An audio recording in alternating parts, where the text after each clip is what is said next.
Now, I've been accused of mysticism.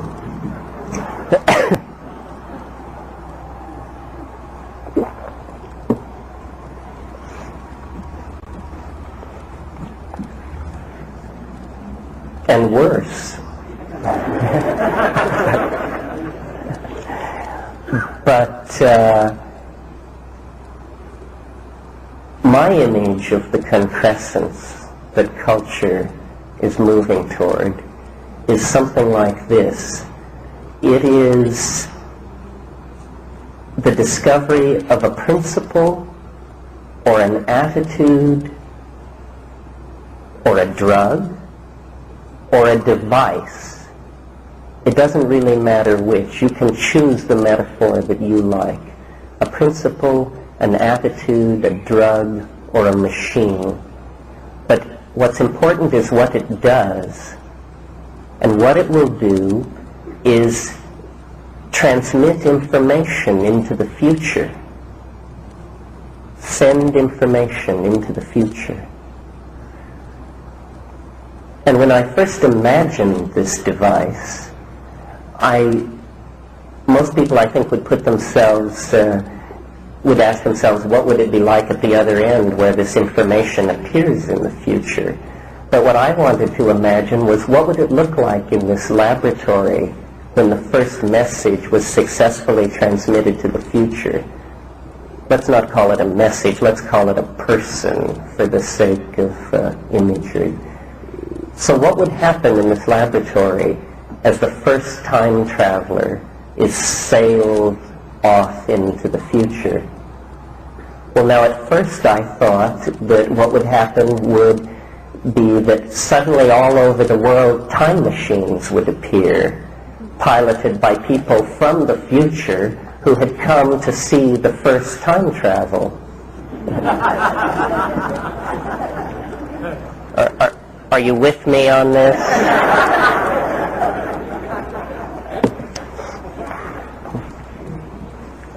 But it tugged at my mind that there was something wrong with this, because, you know, when you talk about time travel, you must never have what's called the grandfather paradox.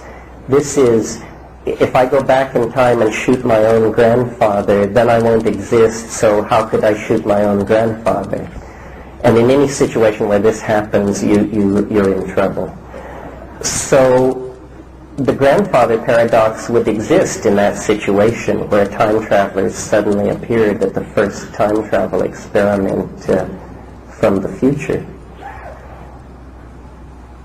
So then I had a different notion, slightly, I hope, more profound, and it is this, that if a technology were to be invented that could send something or person into the future, and if in the process of inventing this thing it were discovered that you cannot you can send a time machine forward in time, you can send it backwards in time, but you can never send a time machine further back in time than the invention of the first time machine.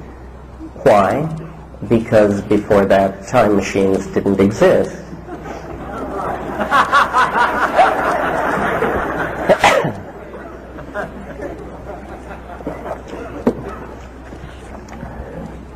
That would explain why we don't see time machines.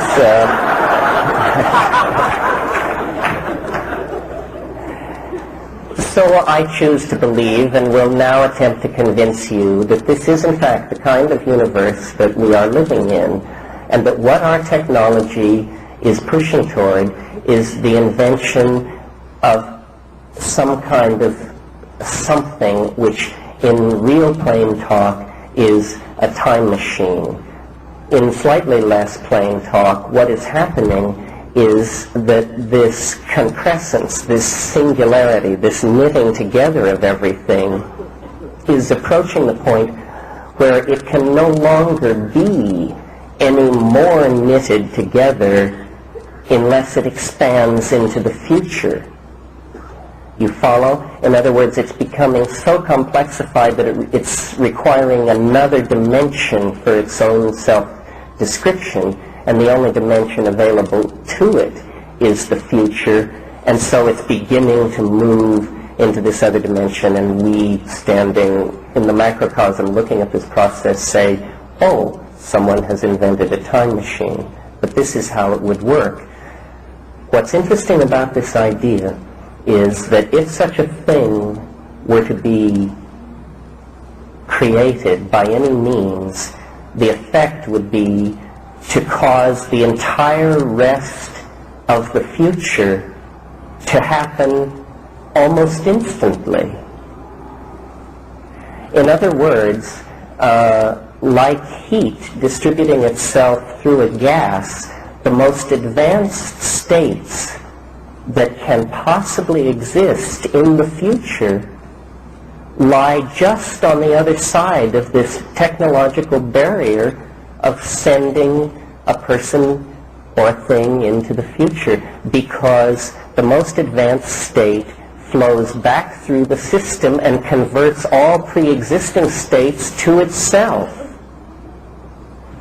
So this is to me very interesting.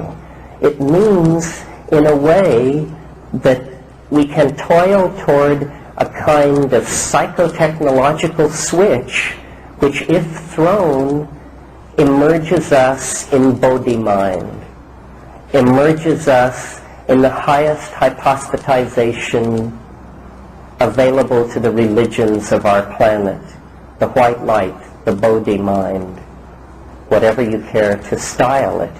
It actually may exist ahead of us in the historical continuum.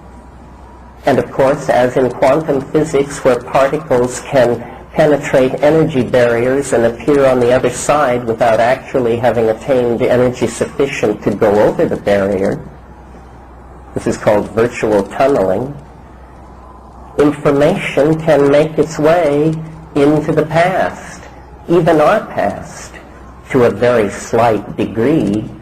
This is what has created these psychedelic visions, these religious hierophanies.